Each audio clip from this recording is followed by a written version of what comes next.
Bismillahirrahmanirrahim. Assalamu alaikum. Hope all of you doing well. So today our topic of discussion is chapter number 5, circular motion. In this we will discuss all about angular displacement, angular velocity, angular acceleration, and the relationship between the angular and linear velocities. So let us start our topic without wasting our time. सबसे पहले हम discuss कर लेते हैं angular displacement को। अब हम बात करते हैं लीनियर एक मोशंस की बात करते हैं। तो एक तरफ होती है लीनियर मोशन और एक और तरफ होती है सर्कुलर मोशन। लीनियर मोशन में हम हमेशा स्ट्रेट लाइन की बात करते हैं, ठीक है। लेकिन जब हम एंगुलर डिस्प्लेसमेंट या फिर एंगुलर मोशन की बात कर रहे होते हैं तो उसका मतलब ये है कि कोई भी बॉडी जो है वो एक सर्कल में रोटेट कर रही है।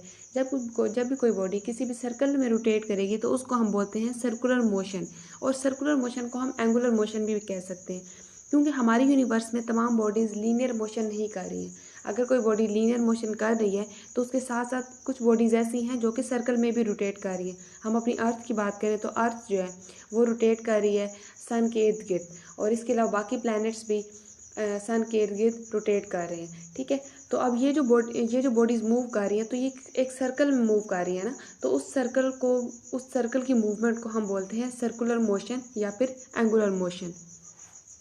उसके बाद जब भी कोई बॉडी मूव करती है किसी भी सर्कल में, अब आपके सामने एक सर्कल ड्रा है, यहाँ पे 2 पॉइंट्स बने हुए हैं, तो अब कोई भी बॉडी मूव करेगी तो वो किसी एक पॉइंट से दूसरे पॉइंट तक जाएगी ना, क्योंकि मूवमेंट का यही मतलब होता है ना कि एक बॉडी अपनी पोजीशन चेंज करके दूसरी पोजीशन पे चली जाए।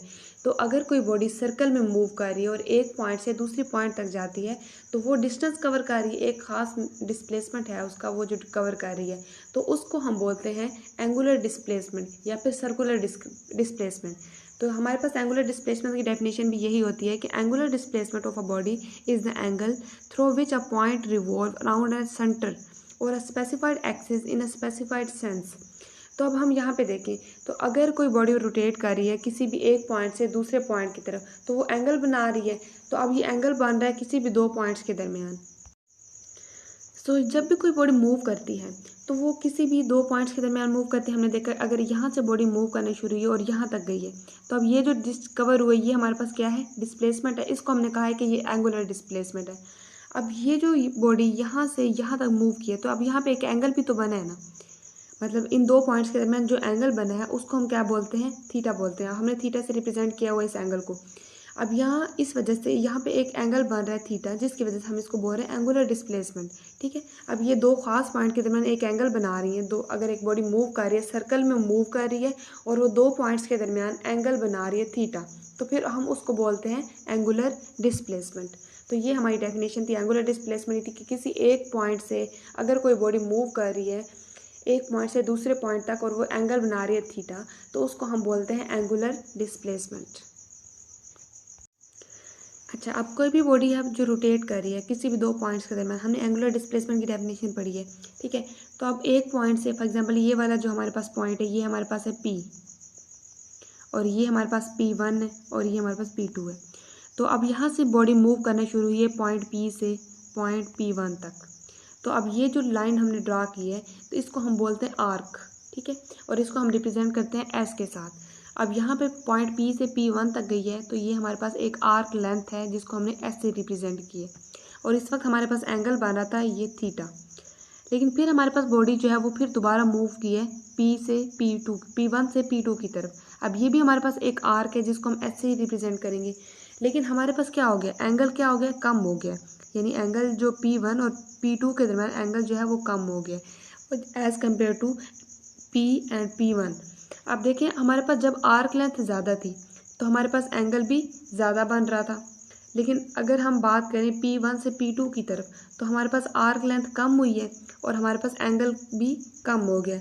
तो हम ये कह सकते हैं कि हमारे पास जो एंगुलर डिस्प्लेसमेंट है, यानी जो हमारे पास एंगल है वो डायरेक्टली प्रोपोर्शनल है आर्क लेंथ के।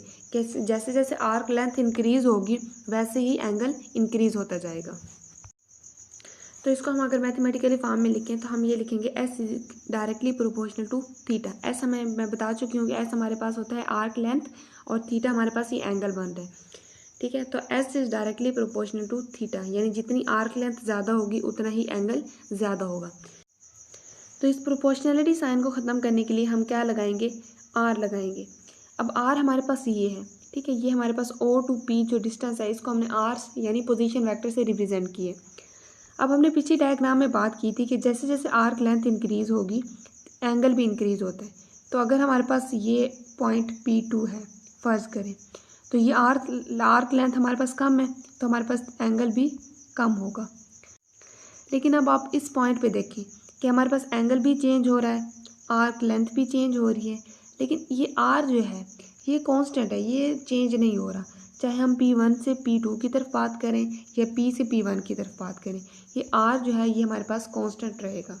तो इस वजह से हम यहाँ पे जो प्रोपोर्शनलिटी साइन इस्तेमाल करते हैं वो आर यूज़ करते हैं।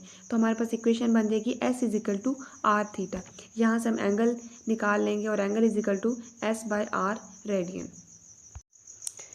नेक्स्ट हमारे पास है unit used for angular displacement. अब यूनिट्स की बात करें तो हम यूनिट्स को कैसे ड्राइव करते हैं, हमने पीछे फार्मूला पढ़ा था थीटा = S/R। अब यहाँ पे देखें तो हमारे पास S क्या है, ये हमारे पास आर्क लेंथ थी और लेंथ को हम कैसे रिप्रेजेंट करते हैं, लेंथ का जो हमारे पास यूनिट होता है वो होता है मीटर, ठीक है। और ये हमारे पास है रेडियस और रेडियस को भी हम मीटर में ही मेजर करते हैं। अब यहाँ पे देखें तो ये दोनों कैंसिल हो जाते हैं और हमारे पास आंसर 1 बचता है। लेकिन हम इसको जो इसका यूनिट यूज़ करते हैं वो हम रेडियन यूज़ करते हैं। अब हमने फर्स्ट चैप्टर में देखा था कि हमारे पास 3 तरह के यूनिट्स होते हैं, एक बेसिक यूनिट्स होते हैं, एक ड्राइव्ड यूनिट होते हैं और तीसरे होते हैं रेडियंस यानी सप्लीमेंट्री यूनिट, रेडियंस और स्टीरेडियंस, ठीक है। तो यहाँ पे जो एंगुलर मोशन के लिए यूज़ होता है वो यूनिट होता है रेडियन, ठीक है। तो इसमें जो हम यूनिट यूज़ करेंगे वो रेडियन यूज़ करेंगे। इसके अलावा हम सर्कल की बात करें तो सर्कल में हमारे पास एक रेवोल्यूशन की बात करते हैं, मतलब अगर एक बॉडी जो है एक पॉइंट से मूव कर रही है और दोबारा उसी पॉइंट पे मूव करती हुई आ गई है तो वो मतलब एक रेवोल्यूशन कर रही है, कंप्लीट कर रही है, तो ये भी रेवोल्यूशन को भी हम एज ए यूनिट इस्तेमाल करते हैं। और तीसरा हम डिग्री भी इस्तेमाल करते हैं कि हमारे पास एक सर्कल में 360 डिग्रीज होती हैं, ठीक है। नेक्स्ट हमारे पास है कि if OP is rotating, the point P cover the distance S = 2πr। For example ये हमारे पास है सर्कल, ठीक है, ये हमारे पास पॉइंट O है, ये पॉइंट P है। तो पॉइंट OP मूव कर यहाँ से मूव करना शुरू हुआ है और दोबारा इसी पॉइंट पे आके रुक जाता है, ठीक है। तो ये हमारे पास मतलब ये पूरा एरिया कवर कर रहा है एक सर्कल का, तो हमारे पास सर्कल का जो सरकमफ्रेंस है वो 2πr होता है। तो हम कह सकते हैं कि हमारे पास जो आर्क लेंथ बनी है वो हमारे पास आई है 2πr। एक रेवोल्यूशन में हमारे पास 2πr होता है, यानी एक जो रेवोल्यूशन है तो उसमें जो सर्कल का जो सरकमफ्रेंस होता है वो 2πr होता है। तो यहाँ पे हम इसकी अगर वैल्यूज़ पुट करें थीटा = S/R, S की वैल्यू हम लिख देते हैं 2πr और ओवर r। अब यहाँ पे क्या होगा, ये जो r है ये इस r से कैंसिल हो जाएगा और हमारे पास आंसर आ जाएगा 2π और 2π रेडियन आ जाएगा, क्योंकि हमने ऊपर देखा कि हमारे पास रेडियन इसका यूनिट होता है। तो हमारे पास 1 रिवोल्यूशन जो है यानी एक जो रिवोल्यूशन कवर हुई है वो किसके बराबर है, 2π रेडियन के। और जो कि 2π रेडियन जो है अब एक एंगल में कितने डिग्रीज होते हैं, 360 डिग्रीज होते हैं, ठीक है। अब हम एंगल्स की बात करें तो ये देखें यहाँ से यहाँ तक 90, 180, 270 और 360। सो हम ये अगर इसको लिखना चाहें तो 1 रेवोल्यूशन = 2π रेडियन = 360 डिग्री। अब हम अगर यहाँ से 1 रेडियन की वैल्यू निकालना चाहते हैं तो हम क्या करेंगे, अब ये जो 360 है इसको डिवाइड कर देंगे, ये जो 2π है इधर आके क्या हो जाएगा, डिवाइड हो जाएगा। उधर ये मल्टीप्लाई हो रहा था रेडियन के साथ, इधर आके डिवाइड हो जाएगा और हमारे पास आंसर आ जाएगा 57.3 डिग्री, यानी 1 रेडियन = 57.3 डिग्रीज। अगर हमने इंटर कन्वर्जन करनी है एक रेडियन में को डिग्रीज़ में चेंज करना है, डिग्रीज़ को रेवोल्यूशन में चेंज करना है, रेवोल्यूशन को रेडियन में चेंज करना है, तो क्या करेंगे, हम ये वाला फार्मूला इस्तेमाल करेंगे और इनको इंटर कन्वर्ट कर लेंगे। तो हमें पता चल जाएगा कि 1 रेडियन कितने डिग्रीज़ के इक्वल होता है और 1 डिग्री कितने रेडियन के इक्वल होती है। तो इस फार्मूले को इस्तेमाल करते हुए हम इनके यूनिट की इंटर कन्वर्जन कर सकते हैं। नेक्स्ट टॉपिक हमारे पास है एंगुलर वेलोसिटी। हमने एंगुलर डिस्प्लेसमेंट के मुतालिक डिस्कस किया कि हमारे पास एंगुलर डिस्प्लेसमेंट क्या होता है। अब हम देखेंगे कि एंगुलर वेलोसिटी क्या होती है। तो हम बात करते हैं कि सबसे पहले वेलोसिटी क्या होती है। तो वेलोसिटी होती है जब भी कोई चीज़, कोई भी बॉडी मूव कर रही हो और उसका जो डिस्टेंस है या फिर डिस्प्लेसमेंट है चेंज हो रहा हो विद रिस्पेक्ट टू टाइम, ठीक है, उसका डिस्प्लेसमेंट चेंज हो रहा हो विद रिस्पेक्ट टू टाइम, तो उस वक्त जो उसको हम बोलते हैं उसकी वेलोसिटी, ठीक है। तो यहाँ पे हम बात करें एंगुलर वेलोसिटी की, यानी एक बॉडी जो है वो सर्कल में मूव कर रही है। हम करते हैं यहाँ पे एक बॉडी पॉइंट पी पे है, ठीक है, वो मूव करती है पॉइंट पी से P1 की तरफ। तो यहाँ से यहाँ तक वो डिस्टेंस कवर करती है, ठीक है। तो डिस्टेंस कवर करती है S, और at the time of T1, ठीक है। थोड़ी देर बाद वो मूव करती है पॉइंट P2 की तरफ, पॉइंट P2 की तरफ मूव करती है, और उस वक्त जो हमारे पास टाइम होता है वो होता है T2। तो यहाँ पे क्या हो रहा है कि हमारे पास जो डिस्प्लेसमेंट है वो चेंज हो रहा है, ठीक है, विद रिस्पेक्ट टू टाइम। जब विद रिस्पेक्ट टू टाइम जब डिस्प्लेसमेंट चेंज होगा ना, तो हम उसको बोलेंगे एंगुलर वेलोसिटी। और बॉडी जो है सर्कल में मूव कर रही है, तो ये हमारे पास एंगल थीटा बना रही है। तो यहाँ पे हमारे पास जो बॉडी मूव कर रही है वो डिस्प्लेसमेंट चेंज कर रही है विद रिस्पेक्ट टू टाइम, तो इसको हम बोलते हैं एंगुलर वेलोसिटी। और इसको हम रिप्रेजेंट करते हैं, एंगुलर वेलोसिटी को हम रिप्रेजेंटेशन देखें तो उसको हम ओमेगा से रिप्रेजेंट करते हैं। और हमारे पास जो एंगुलर डिस्प्लेसमेंट होता है वो हमारे होता है डेल्टा थीटा। डेल्टा हमने इस वजह से लगाया क्योंकि ये चीज़ चेंज हो रही है। डिस्प्लेसमेंट जब चेंज होगा तो हम उसके साथ डेल्टा का साइन लाजमी लगाएंगे। और ये चेंज किसके साथ हो रहा है? With respect to time. तो जब भी कोई चीज़ चेंज हो रही होती है तो उसको हम टाइम के साथ रिलेट करते हैं, ठीक है। टाइम को लाजमी मेंशन करते हैं जब भी कोई चीज़ चेंज हो रही होती है। तो rate of change of displacement of a body is called angular velocity. और एंगुलर वेलोसिटी का हमारे पास जो रिप्रेजेंटेशन है वो हम ओमेगा के साइन से करते हैं। हमने इसके यूनिट पढ़े, तो हमारे पास डिस्प्लेसमेंट का यूनिट क्या था? एंगुलर डिस्प्लेसमेंट की जब हमने बात की थी तो हमने उसके 3 यूनिट्स पढ़े थे। तो हमारे पास पहला यूनिट था रेडियन, ठीक है। डिस्प्लेसमेंट का पहला यूनिट था रेडियन, और टाइम का हमारे पास यूनिट होता है सेकंड। लेकिन हमने ये भी देखा है कि रेडियन कोई यूनिट नहीं है, ठीक है। तो इसकी वैल्यू अगर हम 1 पुट करें तो ये हमारे पास क्या होगा? जो हमारे पास जो यूनिट बनेगा वो होगा S-1, ठीक है। और ये जो हमारे पास इसका यूनिट है वो इक्वल होता है फ्रीक्वेंसी के, क्योंकि फ्रीक्वेंसी का अगर फार्मूला देखें तो 1/T होता है, और उसमें भी हमारे पास उसका जो यूनिट आता है S-1 आता है। तो हमारे पास जो एंगुलर वेलोसिटी और जो फ्रीक्वेंसी है इनके यूनिट्स सेम होते हैं। हमने 3 यूनिट पढ़े थे ना। एक तो रेडियन पर सेकंड था, दूसरा यूनिट हमारे पास था रिवोल्यूशन पर टाइम की जगह हम मिनट्स लगा देंगे, ठीक है। ये भी हमारे पास ये सेकंड यूनिट है एंगुलर वेलोसिटी का। एक तो हमारे पास रेडियन पर सेकंड है और रिवोल्यूशन पर मिनट है। अब 1 रिवोल्यूशन किसके इक्वल होती है? 2 पाई रेडियन के, और 1 minute is equal to 60 second. तो अगर हमने इन दोनों का रिलेशन ड्राइव करना हो, यानी इनकी इंटर कन्वर्जन करनी हो, रेवोल्यूशन को रेडियन में करना हो या फिर मिनट्स को सेकेंड्स में करना हो, तो हम इस फार्मूले के ज़रिए उनको इंटर कन्वर्ट कर सकते हैं। अब नेक्स्ट हमारे पास है डायरेक्शन ऑफ एंगुलर वेलोसिटी, ठीक है। अब हमारे पास 2 सर्कल हैं, एक ये और एक ये। एक हमारे पास एंटी क्लॉकवाइज मूव कर रहे हैं और ये हमारे पास क्लॉकवाइज मूव कर रहे हैं। अब हमने अपनी डायरेक्शन कैसे फाइंड करनी है? अब यहाँ पे इसकी डायरेक्शन को देखें तो हमने अपनी जो डायरेक्शन है वो जिस साइड पे हमारी बॉडी रोटेट कर रही है ना, उसी साइड पे हमने अपनी फिंगर्स को रोटेट करना है, ठीक है। जब हम अपनी फिंगर्स को उसी साइड पे रोटेट करेंगे तो हमारे पास जो डायरेक्शन आएगी वो क्या आएगी? आउट ऑफ द प्लेन आएगी। यानी हमारे पास जब हम एंटी क्लॉकवाइज की बात करेंगे तो अगर हम अपने फिंगर्स को कर्ल करें in the direction of movement, यानी जिस तरफ बॉडी मूव कर रही है उस तरफ को मूव करें, तो हमारी डायरेक्शन आउटवर्ड की तरफ आएगी, यानी आउट ऑफ द प्लेन। हमने पढ़ा था कि हमारे पास 3 एक्सिस होते हैं, एक्स, वाई और जी। यानी हमारे पास आउट ऑफ प्लेन जो एक्सिस होता है वो जेड एक्सिस होता है। तो हम कह सकते हैं कि जो हमारे पास अगर बॉडी एंटी क्लॉकवाइज मूव कर रही है तो जो डायरेक्शन है वो आउटवर्ड होगी। और अगर हम क्लॉकवाइज की बात करें, क्लॉकवाइज में अगर हम राइट हैंड की फिंगर्स को कर्ल करें डायरेक्शन ऑफ मूवमेंट की तरफ, तो हमारे पास जो थंब की जो डायरेक्शन है वो क्या होगी? इनवर्ड होगी, अंदर की साइड पे, ठीक है। जब ये इनवर्ड होगी तो हम कहेंगे ये इन द प्लेन है। जब बॉडी क्लॉकवाइज मूव करेगी तो डायरेक्शन इन द प्लेन होगी। जब बॉडी एंटी क्लॉकवाइज मूव करेगी तो हमारे पास direction out of the plane होगी।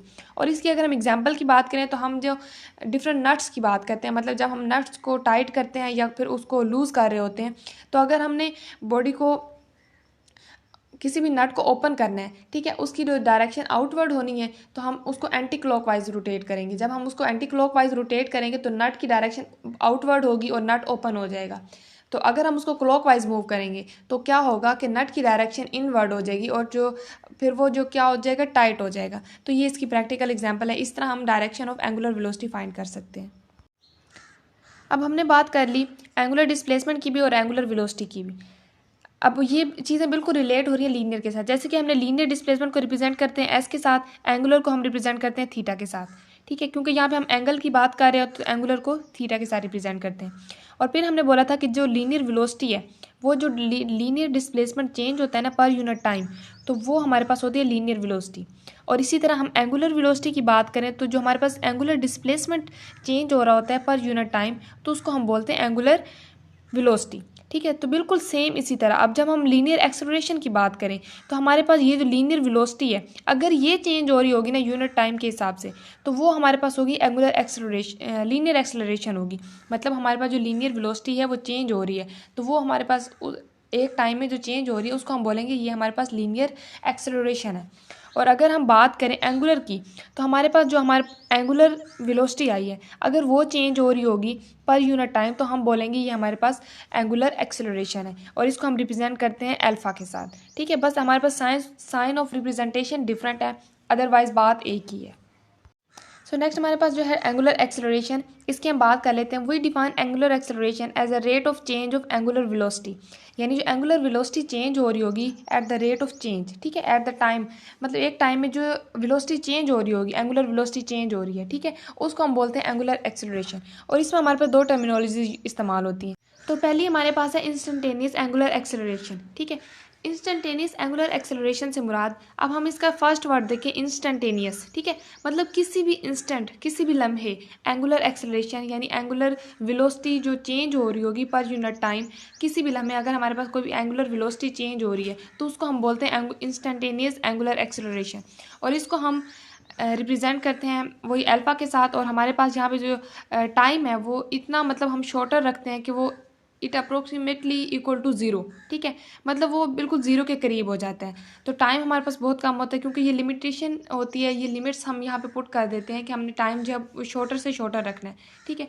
तो हमारे पास जो किसी भी उस वक्त इंस्टेंट में जो हमारे पास rate of change of velocity होगा ना, उसको हम इंस्टेंटेनियस एंगुलर एक्सेलरेशन बोलेंगे। सेकेंड हमारे पास होती है एवरेज एक्सेलरेशन, ठीक है। एवरेज का मतलब होता है the ratio of the total change in velocity to the total time, यानी अब हमें पता है कि हमारे पास जो एक्सेलरेशन होती है वो change in velocity to the time होती है। लेकिन अगर हम टोटलिटी की बात करें, ठीक है, एक टाइम में जितना हमारे पास एरिया कवर हुआ है, कितने टाइम में कवर हुआ है, अगर हम उसको एज अ होल लें तो हमारे पास जो एक्सेलरेशन आती है उसको हम बोलते हैं एवरेज एक्सेलरेशन। फॉर एग्जाम्पल हमने बात की थी 2 पॉइंट्स की, ठीक है, एक हमारे पास P पॉइंट था, P1 से बॉडी मूव करती है P2 की तरफ, ठीक है। तो यहाँ से यहाँ तक हमारे पास V1 था वेलोसिटी, यहाँ से यहाँ तक हमारे पास वेलोसिटी होगी V2, ठीक है। तो जब हम एवरेज की बात करते हैं ना, तो एवरेज का मतलब एवरेज हम ऐसे निकालते हैं कि हम जो फाइनल वेलोसिटी होती है उसमें से इनिशियल को माइनस कर देते हैं। तो फाइनल वेलोसिटी हमारे पास V2 थी और जो इनिशियल थी वो हमारे पास V1 थी। तो हमने क्या लिखा, V2 माइनस V1 बाय, अब हमारे पास टोटल टाइम अब P से P1 की तरफ हमारे पास टाइम लगा T1 और P1 से T2 की तरफ टाइम लगा हमारे पास T2। तो हम लिख सकते हैं T2 माइनस T1।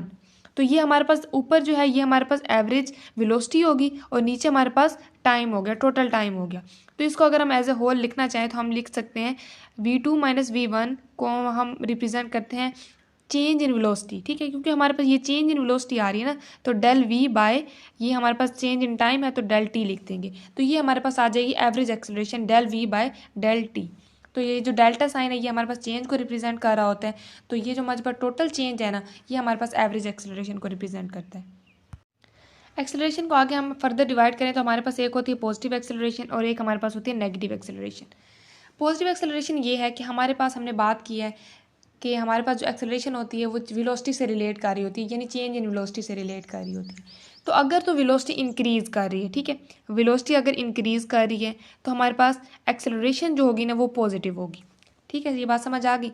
उसके बाद अगर हमारे पास वेलोसिटी डिक्रीज़ कर रही है, मतलब जैसे जैसे टाइम पास हो रहा है वेलोसिटी डिक्रीज़ कर रही है, तो हमारे पास एक्सेलरेशन क्या होगी, नेगेटिव आएगी। इसको हम एक डायग्राम से समझने की कोशिश करते हैं। अब ये हमारे पास दो बॉडीज़ हैं, यानी दो व्हील हैं जो कि रोटेट कर रहे हैं एंटी क्लॉकवाइज, ये भी एंटी क्लॉकवाइज रोटेट कर रहा है और ये भी एंटी क्लॉकवाइज रोटेट कर रहा है। अब इसको, इसकी डायरेक्शन, अब यहाँ से हम इसकी डायरेक्शन भी फाइंड कर सकते हैं, एंगुलर एक्सेलरेशन की डायरेक्शन भी फाइंड कर सकते हैं और पॉजिटिव और नेगेटिव का कंसेप्ट भी क्लियर करेंगे। अब हमारे पास क्या होता है कि हमने पीछे देखा कि हम एंगुलर वेलोसिटी की डायरेक्शन कैसे फाइंड करते हैं। हमने राइट हैंड रूल लगाया। राइट हैंड रूल में हमने देखा था कि जब बॉडी एंटी क्लॉकवाइज मूव कर रही होगी तो हमारे पास जो थंब की डायरेक्शन वो आउटवर्ड आती है। ठीक है, ये हमारे पास जो थंब की डायरेक्शन ये आउटवर्ड आती है, आउट ऑफ द प्लेन आती है। तो हमने बोला था कि जो एंगुलर वेलोसिटी है उसकी जो डायरेक्शन है वो आउटवर्ड है, आउट ऑफ द प्लेन है। ठीक है, तो ये हमारे पास दोनों सेम ही कंडीशन है। तो फर्स्ट करें, हमारे पास जो फर्स्ट कंडीशन है ये वाली, इसमें हम कहते हैं कि हमारे पास इसमें जो वेलोसिटी है ना वो इंक्रीज कर रही है, यानी जैसे जैसे हमारे पास बॉडी मूव कर रही है एंटी क्लॉकवाइज वेलोसिटी इंक्रीज कर रही है। लेकिन जो सेकंड केस है इसमें हम बोलते हैं कि वेलोसिटी डिक्रीज कर रही है। मतलब ये है कि जैसे जैसे बॉडी एंटी क्लॉकवाइज रोटेट कर रही है वेलोसिटी डिक्रीज होती जा रही है। तो अब जो हमारे पास फर्स्ट केस है, तो जब इसमें हमने देखा कि हमारे पास बॉडी जो है वो क्लॉकवाइज एंटी क्लॉकवाइज रोटेट कर रही है और वेलोसिटी इंक्रीज हो रही है। जब वेलोसिटी इंक्रीज होती है ना तो उस वक्त हमारे पास जो वेलोसिटी और जो एक्सेलरेशन है ये हमारे पास पैरेलल होते हैं, मतलब एक ही डायरेक्शन में होते हैं। ठीक है, ये पैरेलल होंगे दोनों। पैरेलल होने का मतलब ये है कि हमारे पास जो डायरेक्शन होगी ना एंगुलर वेलोसिटी की, तो वही डायरेक्शन हमारे पास एंगुलर एक्सेलरेशन की भी होगी। तो हम कह सकते हैं कि अगर ये डायरेक्शन है एंगुलर वेलोसिटी की तो एंगुलर एक्सेलरेशन की डायरेक्शन भी यही होगी। तो यहाँ से हमने डायरेक्शन भी फाइंड कर ली कि जब बॉडी की वेलोसिटी इंक्रीज हो रही है, ठीक है, अगर वेलोसिटी इंक्रीज हो रही है तो हमारे पास जो वेलोसिटी और जो एक्सेलरेशन है वो पैरेलल में होंगी, और जब वो पैरेलल में होंगे तो उनकी डायरेक्शन जो होगी वो सेम होगी। अब हम सेकंड केस की बात करते हैं। सेकंड केस में हमने देखा था कि हमारे पास जो वेलोसिटी है वो डिक्रीज हो रही है। जैसे जैसे हम एंटी क्लॉकवाइज मूव कर रहे हैं तो हमारे पास वेलोसिटी डिक्रीज हो रही है। तो जब हमारे पास बॉडी की वेलोसिटी डिक्रीज होती है ना तो उस वक्त हमारे पास जो एंगुलर एक्सेलरेशन और जो वेलोसिटी का रिलेशनशिप होता है ना वो ऑपोजिट होते हैं। अगर तो वेलोसिटी इस साइड मूव कर रही है तो एंगुलर एक्सेलरेशन की डायरेक्शन इस साइड पे होगी। मतलब ये कि इस केस में हमारे पास ये दोनों एक दूसरे से ऑपोजिट होंगे अगर तो वेलोसिटी डिक्रीज कर रही है। ठीक है, अगर वेलोसिटी इंक्रीज करेगी तो फिर तो वो पैरेलल होंगे ना, जैसे कि हमने इस केस में पढ़ा था। लेकिन अगर हमारे पास वेलोसिटी डिक्रीज हो रही है, जब वेलोसिटी डिक्रीज होगी तो हमारे पास जो एंगुलर वेलोसिटी और एक्सेलरेशन इनकी जो डायरेक्शन है वो भी ऑपोजिट होगी। अगर तो हमारे पास ये इस केस वेलोसिटी के केस में हमने पढ़ा था कि हमारे पास जो वेलोसिटी की जो डायरेक्शन बन रही है वो आउट ऑफ द प्लेन बन रही है। ठीक है, आउट ऑफ द प्लेन है तो ये हमारे पास v होगी। जब ये आउट ऑफ द प्लेन है तो हमारे पास एंगुलर जो एक्सेलरेशन है वो हमारे पास इससे ऑपोजिट होगा, मतलब ये कि इस साइड पे ये मूव करेगा। ठीक है, तो ये हमारे पास angular acceleration into the plane होगा। तो ये हमारे पास डिफरेंस था पॉजिटिव और नेगेटिव का, कि पॉजिटिव तब होगी जब हमारे पास वेलोसिटी इंक्रीज कर रही होगी। जब ये हमारे पास वेलोसिटी, जब इन दोनों की डायरेक्शन सेम होगी ना तब हम कह सकते हैं कि यहाँ पर एक्सेलरेशन जो है ना वो पॉजिटिव है। लेकिन जब हम बात करेंगे कि वेलोसिटी डिक्रीज हो रही है तो एक तो डायरेक्शन ऑपोजिट हो जाएगी और दूसरा हम उसको कह देंगे यहाँ पे जो एक्सेलरेशन है ना वो हमारे पास नेगेटिव है। तो ये कंसेप्ट था पॉजिटिव और नेगेटिव एक्सेलरेशन का, और यहीं से हमने उसकी डायरेक्शन को फाइंड कर लिया। तो इसकी डायरेक्शन को फाइंड करने के लिए सबसे पहले हमें लीनियर वेलोसिटी की डायरेक्शन फाइंड करनी आनी चाहिए, राइट हैंड रूल इस्तेमाल करना आना चाहिए। तो उसकी मदद से हमें पता चल जाएगा। बस हमें ये ध्यान रखना है कि अगर बॉडी की वेलोसिटी इंक्रीज हो रही है तो हमारे पास जो वेलोसिटी और एक्सेलरेशन है वो पैरेलल होंगी। लेकिन अगर हमारे पास वेलोसिटी डिक्रीज हो रही है तो उस केस में हमारे पास ये दोनों एक दूसरे से ऑपोजिट होंगी और एक दूसरे से एंटी पैरेलल होंगी, और नेगेटिव केस होगा ये। नेक्स्ट हमारे पास है यूनिट। एंगुलर एक्सेलरेशन की अगर हम यूनिट की बात करें तो उसका यूनिट होता है रेडियन पर सेकंड स्क्वायर। ठीक है, अब हमारे पास अब इसका यूनिट कैसे ड्राइव करते हैं, हम फार्मूला देखते हैं कि हमारे पास जो फार्मूला होता है वो है del omega by del T. तो ओमेगा की बात करें तो हमारे पास एंगुलर वेलोसिटी का यूनिट हमारे पास हमने पढ़ा था रेडियन पर सेकंड, यही यूनिट था ना। तो जब हमारे पास ओमेगा का यूनिट ये है तो ये जो टी है इसका यूनिट भी क्या होता है, सेकंड होता है। तो हम क्या लिख सकते हैं, रेडियन पर सेकंड स्क्वायर। अगर हम इसको ऊपर ले जाएं तो ये क्या हो जाएगा, 2 की वैल्यू नेगेटिव में चली जाएगी। ठीक है, तो अब हमने ये भी देखा था कि रेडियन जो है ये हमारे पास एक सप्लीमेंट्री यूनिट के तौर पर इस्तेमाल होता है, इसको हम फाइनल रिजल्ट में नहीं लिखते हैं। ठीक है, तो जब हम इसको फाइनल रिजल्ट में नहीं लिखते हैं तो हम इसको ऐसे भी लिख सकते हैं कि अगर हम इसको 1 करें और ये हमारे पास हो जाए एस स्क्वायर तो हमारे पास क्या यूनिट आ जाएगा, पर सेकंड। ठीक है, तो हमारे पास ये हमारे पास एंगुलर एक्सेलरेशन का यूनिट होता है, इसको हम रेडियन पर सेकंड स्क्वायर भी कह सकते हैं और पर सेकंड स्क्वायर भी से भी रिप्रेजेंट कर सकते हैं। तो that's all about angular displacement, angular velocity and angular acceleration. अब हमने तमाम एंगुलर क्वांटिटीज़ को वन बाय वन डिस्कस कर लिया है। हमने एंगुलर डिस्प्लेसमेंट भी देखा, एंगुलर वेलोसिटी भी देखी और एंगुलर एक्सेलरेशन की बात भी की। और इसके अलावा हमें लीनियर क्वांटिटीज़ का भी पता है कि जब लीनियर हमारे पास डिस्प्लेसमेंट होगा तो उसका जो चेंज होगा वो हमारे पास लीनियर वेलोसिटी है और फिर उसका जो चेंज है वो उसको हम लीनियर एक्सेलरेशन कहते हैं। ठीक है, लेकिन अब इन दोनों में रिलेशन क्या होता है, अब हम देखेंगे कि हमारे पास एंगुलर और लीनियर डिस्प्लेसमेंट इनका रिलेशन क्या है, एंगुलर और लीनियर वेलोसिटी और एंगुलर और लीनियर एक्सेलरेशन का क्या रिलेशन है। क्योंकि हमने इसको अलग अलग तो पढ़ा है लेकिन इन दोनों को रिलेट करके नहीं पढ़ा है। तो अब इस में हम देखेंगे कि ये दोनों क्वांटिटीज़ कैसे रिलेट कर रही होती हैं। अब नेक्स्ट हमारे पास है, ये हम इन क्वांटिटीज़ को अलग अलग करके देख लेते हैं। सबसे पहले हमारे पास है लीनियर डिस्प्लेसमेंट। लीनियर डिस्प्लेसमेंट को हम रिप्रेजेंट करते हैं एस के साथ और एंगुलर डिस्प्लेसमेंट को हम रिप्रेजेंट करते हैं थीटा के साथ। नेक्स्ट हमारे पास है लीनियर वेलोसिटी। लीनियर वेलोसिटी हमारे पास होती है rate of change of angular displacement. जब हमारे पास डिस्प्लेसमेंट चेंज हो रहा होता है विद रिस्पेक्ट टू टाइम तो वो हमारे पास होती है लीनियर वेलोसिटी। और अगर हम बात करें एंगुलर की तो ये भी बिल्कुल उसी तरह rate of change of angular displacement. Rate of change मतलब रेट ऑफ चेंज को हम रिप्रेजेंट करें डेल्टा टी के साथ, क्योंकि जब भी कोई चेंज हो रहा होता है तो विद रिस्पेक्ट टू टाइम हो रहा होता है ना, तो हमारे पास जो delta theta over delta T आ जाएगा। ठीक है, तो ये हमारे पास हो जाएगी एंगुलर वेलोसिटी और इसको हम रिप्रेजेंट करते हैं साइन ओमेगा के साथ, जबकि लीनियर को हम रिप्रेजेंट करते हैं डेल्टा वी यानी वी साइन के साथ। उसके बाद आ जाता है हमारे पास एक्सेलरेशन।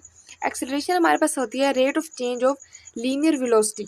ठीक है, लीनियर की बात करें तो rate of change of the velocity. अब हमारे पास जो वेलोसिटी चेंज हो रही होती है ना पर यूनिट टाइम, तो वो हमारे पास होती है लीनियर एक्सेलरेशन। और इसी तरह जब हमारे पास एंगुलर वेलोसिटी चेंज हो रही होती है per unit time, rate of change of angular velocity, तो वो हमारे पास होती है एंगुलर एक्सेलरेशन और इसको हम साइन अल्फा से रिप्रेजेंट करते हैं। तो ये हमारे पास अलग अलग क्वांटिटीज़ हैं, लेकिन ये क्या हो रहा है, ये आपस में ये सारी क्वांटिटीज़ रिलेट नहीं कर रही हैं। मतलब अब हमारे पास इनका कोई आपस में ऐसा कोई रिलेशन नहीं है जिससे हम कह सकें कि यह एक दूसरे के डायरेक्टली प्रोपोर्शनल है या इन्वर्सली प्रोपोर्शनल है या एक को चेंज करने से दूसरे पे क्या इफेक्ट पड़ रहा है। तो ऐसा कोई रिलेशन इनके दरमियान अभी तक ड्राइव नहीं हुआ।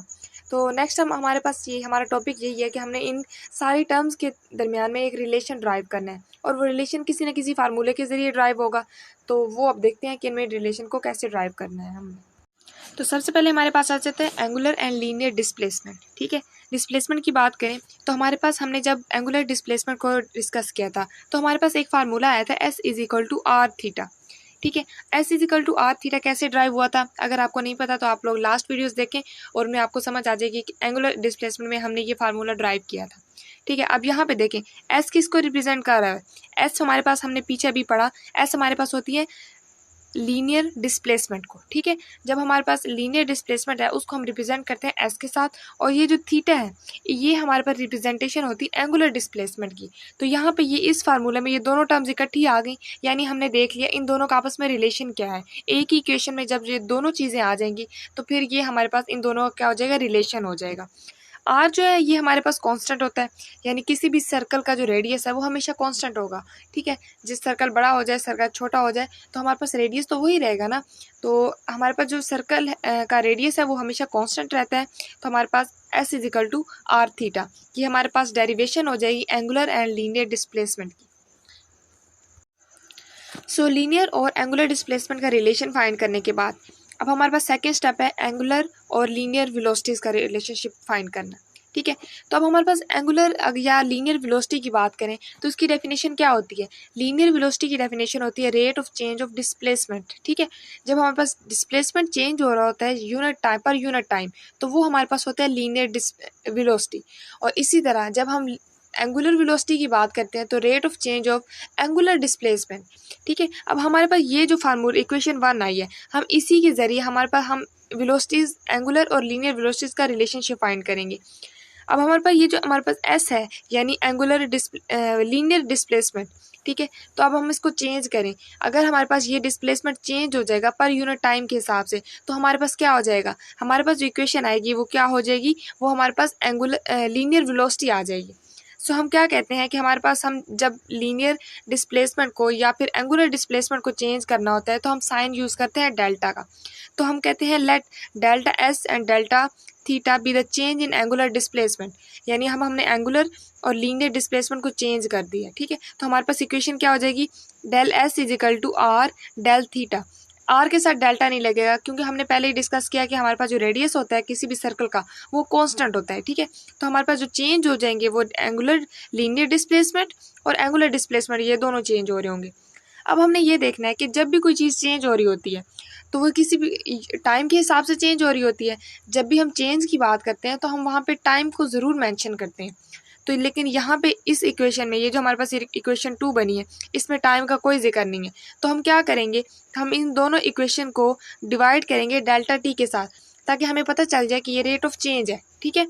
तो हम इन दोनों इक्वेशन को जब डेल्टा टी के साथ डिवाइड करेंगे तो हमारे पास इक्वेशन कुछ इस तरह की आ जाएगी, और इसको हम कह देते हैं ये हमारे पास इक्वेशन 3 है। अब पहली टर्म देखें, delta S by delta T. अब delta S by delta T, थोड़ा सा रिवाइंड करें चीज़ों को, कि हमने पढ़ा था कि जो rate of change of linear displacement है वो क्या होता है, लीनियर वेलोसिटी होती है, और लीनियर वेलोसिटी को रिप्रेजेंट करते हैं हम v के साथ, ठीक है। उसके बाद ये जो r है ये एज इट इज़ हमने नीचे लिख दिया, और उसके बाद है delta theta by delta T, ठीक है। अब हमारे पास डेल्टा थीटा क्या है, डेल्टा थीटा हमारे पास है rate of change of displacement, ठीक है। Rate of change of angular displacement किसके इक्वल होता है, हमारे पास rate of change of angular displacement है वो एंगुलर वेलोसिटी के इक्वल होता है, और एंगुलर वेलोसिटी को हम ओमेगा के साथ रिप्रेजेंट करते हैं। तो हमारे पास जो फाइनल इक्वेशन बन जाएगी वो होगी v is equal to R omega. So जब हमारे पास फाइनल इक्वेशन बन गई है v is equal to R omega, अब यहाँ पे ये v है ये हमारे पास है लीनियर वेलोसिटी, और जो हमारे पास ओमेगा है ये हमारे पास है एंगुलर वेलोसिटी। तो हमने क्या किया, एक रिलेशनशिप ड्राइव कर लिया इन दोनों क्वांटिटीज़ के दरमियान, यानी लीनियर वेलोसिटी के दरमियान और एंगुलर वेलोसिटी के दरमियान। सो हमारे पास जो इक्वेशन 2 है ये रिप्रेजेंट कर रही है relationship between linear velocity and angular velocity. So अगर हम इसको डिफाइन करें, इसकी डेफिनेशन लिखना चाहें, तो हम कह सकते हैं कि जो लीनियर वेलोसिटी है यानी ये जो v है, it is the product of the position vector. अब ये जो r है इसको हम रेडियस भी कह सकते हैं, लेकिन यहाँ पे अगर इसकी बात की जाए तो हम इसको एज ए पोजीशन वेक्टर लेते हैं, ठीक है। हमने पोजीशन वेक्टर की बात की थी कि हमारे पास पोजीशन वेक्टर किसी भी चीज़ की लोकेशन को डिस्क्राइब कर रहा होता है, ठीक है। तो with respect to its origin को डिस्क्राइब कर रहा होता है हमारे पास पोजीशन वेक्टर। तो यहाँ पे जो हमारे पास आ रहा है ये हमारे पास पोजीशन वेक्टर होगा, और इसके अलावा ये जो ओमेगा है ये हमारे पास है एंगुलर वेलोसिटी। तो हम कह सकते हैं कि जो लीनियर वेलोसिटी है it is the product of the position vector R and angular velocity omega. So ये इसकी डेफिनेशन हो गई। तो ये हमारे पास रिलेशनशिप ड्राइव कर लिया हमने लीनियर और एंगुलर वेलोसिटी का। नेक्स्ट हमारे पास एक टर्म है टेंजेंशियल वेलोसिटी। टेंजेंशियल वेलोसिटी क्या होती है, हमारे पास एक सर्कल है, अब हमारे पास इस सर्कल की सरफेस पर कोई भी लाइन पास कर रही है तो वो हम कहते हैं कि ये हमारे पास टेंजेंट है। किसी भी डायरेक्शन में कोई भी लाइन पास करेगी तो वो हम कहेंगे उसका टेंजेंट है, ठीक है। सिंपल बात करें तो हमारे पास जो सर्कल की जो सरफेस है उस पर कोई भी लाइन पास कर रही है, किसी भी डायरेक्शन में पास कर रही है, तो वो हम उसको उसका टेंजेंट बोलते हैं, ठीक है। तो अब हमारे पास ये जो एक सर्कल ड्रा किया हुआ है, तो जब भी कोई सर्कल होता है वो जब वो कोई एक हम एग्जांपल है, अगर हमारे पास कोई स्ट्रिंग है उसके एंड पे हमने पत्थर को बांधा हुआ है, ठीक है। अब वो हम स्ट्रिंग को घुमा रहे हैं, तो अब जो स्ट्रिंग को हम घुमा रहे हैं ना, तो उस पत्थर की हमारे पास एंगुलर वेलोसिटी भी है क्योंकि वो सर्कल में मूव कर रहा है, और इसके साथ साथ उसकी हमारे पास लीनियर वेलोसिटी भी होती है, ठीक है। एक जो कोई भी चीज़ सर्कल में मूव कर रही है उसकी एक तो एंगुलर वेलोसिटी होती है क्योंकि वो सर्कल में मूव कर रहा है, लेकिन उसके साथ साथ उसकी लीनियर वेलोसिटी भी होती है। लीनियर वेलोसिटी कैसे होती है कि ये हमने एक पत्थर स्ट्रिंग है और हमने कोई पत्थर बांध दिया उसके साथ। अब हमारे पास ऐसा होता है कि हम किसी भी चीज़ को घुमा रहे हैं लेकिन यहाँ पे ये स्ट्रिंग ब्रेक हो जाती है, टूट जाती है, तो वो क्या होगा, वो जो पत्थर होगा या कोई भी चीज़ होगी वो सीधी डायरेक्शन में चली जाएगी, यानी इस सर्कल में वो मज़ीद अब सर्कल में मूव नहीं करेगी, वो बिल्कुल स्ट्रेट मूव करेगी। स्ट्रेट मूव करने का मतलब ये है कि वो अपनी लीनियर वेलोसिटी के साथ बाहर निकल जाएगी। और अगर इस सरफेस पे बात करें तो यहाँ पे ये अगर रस्सी टूटती है तो वो जो हमारे पास पत्थर है वो इस डायरेक्शन में मूव करने लग जाएगा, सीधा बाहर निकल जाएगा। और अगर हम बात करें ये हमारे पास रस्सी और ये ब्रेक होती है तो हमारे पास जो पत्थर है वो इस डायरेक्शन में बाहर निकल जाएगा। और अगर इसकी बात करें तो अगर ये स्ट्रिंग टूटेगी तो जो पत्थर है वो इस डायरेक्शन में मूव करेगा। तो मतलब क्या हुआ, ये जो 4 पॉइंट मैंने बनाए हैं इन चारों पॉइंट, ये 4 पॉइंट क्या है, ये सर्कल की सरफेस को टच कर रहे हैं। तो हमने पहले क्या बात की, अगर कोई चीज़ कोई भी लाइन सर्कल की सरफेस को टच करेगी तो वो क्या होगी, उसका टेंजेंट होगी। तो ये हमारे पास टेंजेंट क्या है, ये हमारे पास हमने एक तो बात की ये इसकी लीनियर वेलोसिटी है, तो हम कह सकते हैं कि ये उसकी टेंजेंशियल वेलोसिटी है। क्योंकि ये टेंजेंट टू सर्कल है ना, तो हम लीनियर वेलोसिटी को टेंजेंशियल वेलोसिटी भी कहते हैं। ठीक है, तो ये हमारे पास जो पीछे हमने रिलेशनशिप ड्राइव किया एंगुलर और लीनियर वेलोसिटी का, तो वहाँ पे हम लिख सकते हैं कि हमारे पास जो v है वो हमारे पास टेंजेंशियल वेलोसिटी है। अब हमने दो रिलेशनशिप ड्राइव कर लिए। सबसे पहले हमने एंगुलर और लीनियर डिस्प्लेसमेंट का किया, उसके बाद हमने एंगुलर और लीनियर वेलोसिटी का किया। उसके बाद अब हमारे पास थर्ड जो बारी है वो है एंगुलर और लीनियर एक्सेलरेशन की। ठीक है, अब हमारे पास जो सेकंड रिलेशन आया था v is equal to R omega, v हमारे पास था एंगुलर लीनियर वेलोसिटी और ओमेगा जो था वो हमारे पास था एंगुलर वेलोसिटी। ठीक है, तो अगर हम एक्सेलरेशन की बात करें तो एक्सेलरेशन को अगर हम डिफाइन करें तो एक्सेलरेशन हमारे पास होता है rate of change of velocity. ठीक है, रेट ऑफ चेंज जब वेलोसिटी पर यूनिट टाइम के हिसाब से चेंज हो रही होती है तो उसको हम बोलते हैं एक्सेलरेशन। ठीक है, तो यहाँ पे हमारे पास जो लीनियर वेलोसिटी v है, अगर ये चेंज होगी rate of change of linear velocity, तो हम कह सकते हैं कि it is called linear acceleration. और बात करें अगर हम एंगुलर वेलोसिटी यानी ओमेगा की, तो rate of change of angular velocity is equal to angular acceleration. तो यहाँ पे हम कह सकते हैं डेल्टा वी और डेल्टा ओमेगा, यानी ये rate of change of linear velocity और rate of change of angular velocity be the change in the angular velocity. तो हमारे पास इक्वेशन क्या बन जाएगी, इक्वेशन बन जाएगी delta V is equal to R delta omega. ठीक है, इसी रिलेशन यानी हमने जो हमारे पास पीछे रिलेशनशिप आया था उसी से हमने उसी को चेंज करके हमने एक नेक्स्ट रिलेशनशिप ड्राइव करना है। अब हमारे पास हम बात कर रहे हैं रेट ऑफ चेंज की, तो पहले भी मैंने बात की थी कि रेट ऑफ चेंज की जब बात करते हैं तो हम टाइम को ज़रूर इन्वॉल्व करते हैं। ठीक है, तो हम क्या करेंगे, डिवाइड कर देंगे डेल्टा टी को दोनों साइड्स पे। तो हमारे पास जो फाइनल इक्वेशन ये आ गई। अब यहाँ पे देखें delta we bye delta T. अब पीछे से सबसे पहले जो हमने यहाँ ये टॉपिक स्टार्ट किया था तो वहाँ पे रिवाइंड करें अपने माइंड को कि हमने पढ़ा था कि जो delta we bye delta T है ये हमारे पास होती है लीनियर वेलोसिटी। ठीक है, लीनियर वेलोसिटी होती है rate of change of linear velocity, तो ये किसकी इक्वल होती है, लीनियर एक्सेलरेशन की। और लीनियर एक्सेलरेशन को हम रिप्रेजेंट करते हैं ए के साथ, और यहाँ पे आर बिल्कुल एज इट इज़ कांस्टेंट रहेगा, सेम आएगा। और delta omega by delta T ये हमारे पास है rate of change of angular velocity, और rate of change of angular velocity वो हमारे पास एंगुलर एक्सेलरेशन की इक्वल होती है, और एंगुलर एक्सेलरेशन को हम रिप्रेजेंट करते हैं अल्फा के साथ। ठीक है, तो हमारे पास जो फाइनल इक्वेशन आ जाएगी A is equal to R alpha. अब जो हमारे पास A is equal to R alpha है, इसमें हमारे पास क्या आ गया, ए हमारे पास है लीनियर एक्सेलरेशन और अल्फा हमारे पास है एंगुलर एक्सेलरेशन। तो यहाँ पे ये एंगुलर और लीनियर एक्सेलरेशन का रिलेशनशिप भी ड्राइव हो गया, यानी हमारे पास ये दोनों टर्म्स एक ही इक्वेशन में आ गई। तो हमारे पास ये जो तीसरा रिलेशनशिप है ये भी ड्राइव हो गया। तो अगर हम इसकी डेफिनेशन की बात करें तो it is defined as the linear acceleration is the product of position vector R and angular acceleration. तो अगर हम इसकी डेफिनेशन लिखना चाहें तो हम ऐसे भी लिख सकते हैं कि ये हमारे पास पोजीशन वेक्टर आर और एंगुलर एक्सेलरेशन का प्रोडक्ट है। इसको अगर हम मज़ीद बात करें तो हमने पीछे टेंजेंशियल वेलोसिटी की बात की थी कि हमारे पास एक सर्कल है, वहाँ पे हमारे पास कोई भी पॉइंट उसकी सरफेस पर कट हो रहा है, तो ये हमारे पास क्या होगी, उसकी टेंजेंशियल वेलोसिटी होगी, वी टी से हमने रिप्रेजेंट किया था। ठीक है, तो हमारे पास जब इस पॉइंट पे वेलोसिटी जो है टेंजेंशियल है, तो अगर हम बात करें जो ये हम लीनियर की बात कर रहे थे ना, लीनियर वेलोसिटी को ही हम टेंजेंशियल वेलोसिटी कह रहे थे, तो यहाँ पे अगर हमारे पास जो इस पॉइंट पे एक्सेलरेशन होगी वो क्या होगी, वो भी टेंजेंशियल एक्सेलरेशन होगी, और इसकी डायरेक्शन ऊपर भी हो सकती है इसके पैरेलल और इसकी एंटी पैरेलल भी हो सकती है। ये दो केसेस हैं। अगर तो वेलोसिटी इंक्रीज हो रही है, अगर वेलोसिटी इंक्रीज हो रही है तो उस वक्त हमारे पास जो एक्सेलरेशन है वो उसके पैरेलल होगी, यानी उसी डायरेक्शन में होगी। लेकिन अगर हमारे पास वेलोसिटी डिक्रीज हो रही है, ठीक है, तो उस वक्त हमारे पास जो एक्सेलरेशन है वो उसकी एंटी पैरेलल होगी, यानी 180 के एंगल पे होगी। सो ये हमारे पास रिलेशनशिप थे एंगुलर और लीनियर क्वांटिटीज़ के। होप सो यहाँ तक आपको समझ आ गई। सो आप मुझे इजाज़त दीजिए, अल्लाह हाफिज़।